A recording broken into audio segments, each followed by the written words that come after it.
Today we're looking at the game Terra Invicta, which launched last year in early access, and it's also currently on the Xbox Game Pass. It's a very intriguing sci-fi strategy game that I instantly was drawn to because of its interesting premise. However, I did find upon playing the game upon its launch to be slightly too complex and perhaps needed a bit longer to refine some of its systems and gameplay mechanics, particularly early on in the game. Well, there's been a major patch, and I think this patch might just be the perfect time to give this game another try. Let's break down what's new in this major patch. First off, the headline feature of Update 0.4 is a comprehensive reorganisation of the early geopolitical game on Earth. The map has been extensively redesigned, with over 80 new regions added. Countries like Switzerland, the Netherlands, and several others have now been represented as separate nations, and larger countries have been split into more manageable regions. This could mean a more nuanced and strategic approach to spreading your political influence, which should help ease new players into the game's complexities. This reorganisation of Earth's early game factions can potentially be a bit of a double-edged sword for new players, because on the one hand the learning curve might be steepened initially as they need to understand a more complex map with many more regions, but on the other hand it could also make the game more accessible by allowing new players to focus on smaller, more manageable chunks of the game world. Previous to this patch, it was very easy to accidentally completely hamstring yourself if you were not really aware of what you were doing, with which nations to target and how to do it most effectively.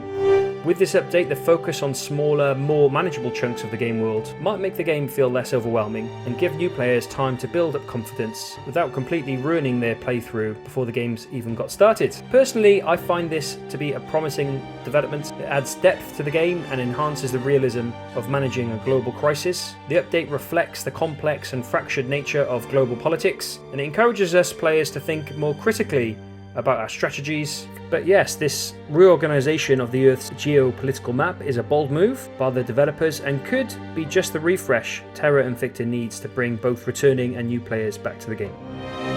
A critical component for progression in any strategy game has also received a major overhaul. Redundant technologies have been consolidated, making the tech tree map less cluttered and more streamlined. This should help in making technology choices more impactful and less overwhelming, improving the learning curve for all players.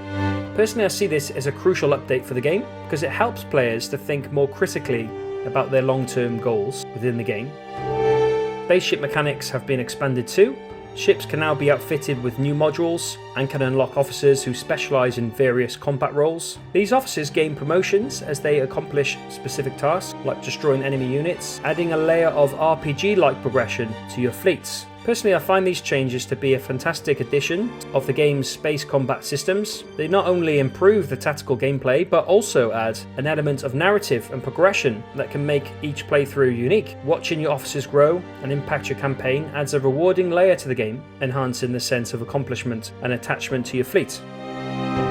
The game now introduces a sustainability rating for each nation, which fundamentally changes how climate change is addressed and modelled within the game. This rating directly influences how each nation's activities impact global greenhouse gas emissions, providing a quantifiable metric of environmental impact. This adds a layer of environmental strategy, as you'll need to balance your expansion with ecological sustainability.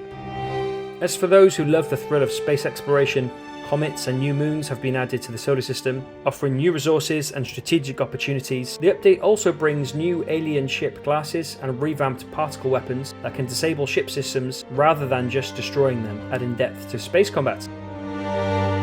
Overall then, this patch seems to address many of the game's early criticisms regarding its complexity and steep learning curve. It does introduce elements that not only make the game more accessible, but also adds layers of depth and strategy that will likely keep players engaged for longer. So if you were overwhelmed by Terra Invicta at launch, now might be the perfect time to jump back in, and with a big Steam sale discount currently available, it's an excellent opportunity to revisit this unique and ambitious grand strategy game.